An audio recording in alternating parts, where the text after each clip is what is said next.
There are three theories that affected me over the course of study this summer. They were associationism, transactional reader response theory, and Maslow's hierarchy of needs. First, let's look at associationism.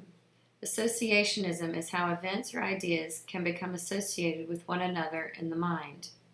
Knowledge is acquired through associational connections. This was begun by philosophers in ancient times like Aristotle, who stated there are three types of connections: contiguity, similarity, and contrast. These theories laid the groundwork for behaviorists like Pavlov, Skinner, and Thorndike.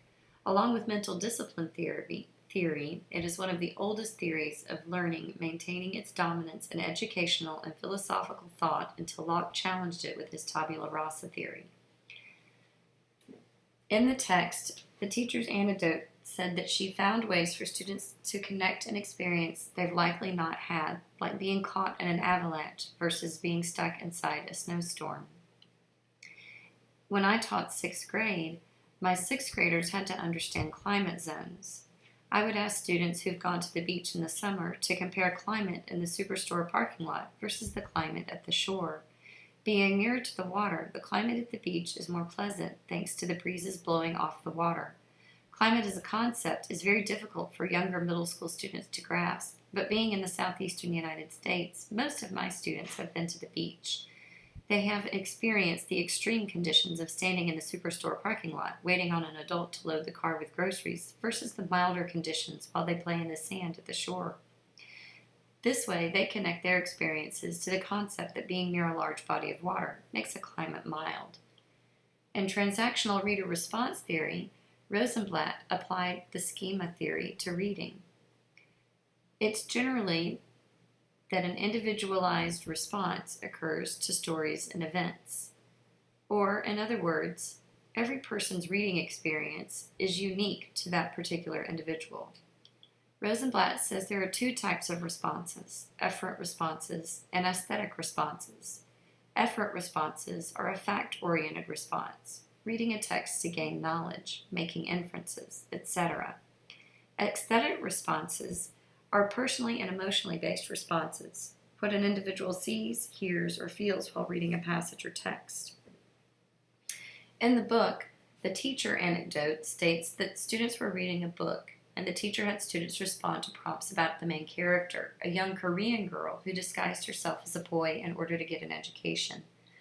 The teacher's prompt asked the students to share if they'd be willing to give up their identity and live in secret in order to go to school. In my experience, while teaching 8th grade social studies, most of my students are neither generational Southerners nor generational Georgians. For the most part, my students are new to the country, and the rest are new to the South. I use literature to help them connect aesthetically to Georgia's history. I show them excerpts of Hamilton the musical when teaching the American Revolution. I have them read narratives of former slaves when we learn about the antebellum South.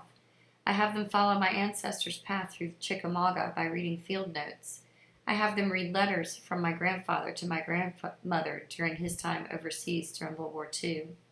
The students read individuals' memories of times living during the Jim Crow era in the South.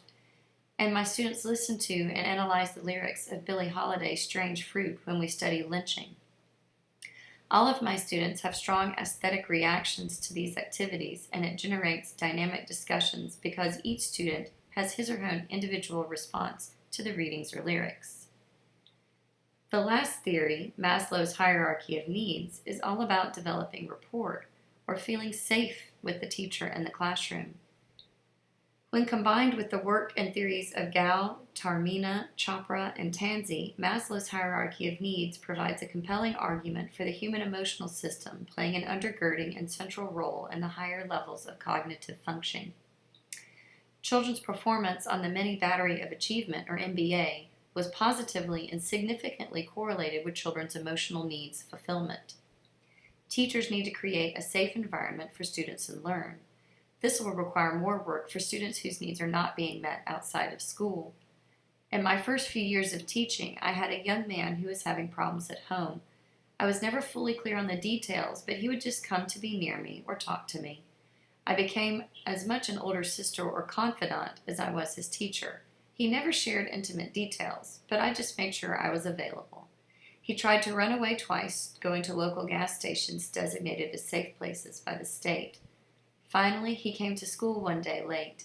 He beckoned me to the door of the classroom, and when I came to the door, he showed me his black garbage bag filled with all his belongings. I called one of our counselors down to assist him. I stood and waited and was generally just there for him until the counselor arrived. I had become his safe place. One of my colleagues taught in a low SES community for her first teaching job. For one of her writing assignments, she had her students practice writing letters to Santa. As she read the letters, she made notes of what each student wanted. Using her own money, she went and bought each student one item from their wish list. 20 years later, some of those students still send her flowers on her birthday and give her regular updates with what's happening in their lives.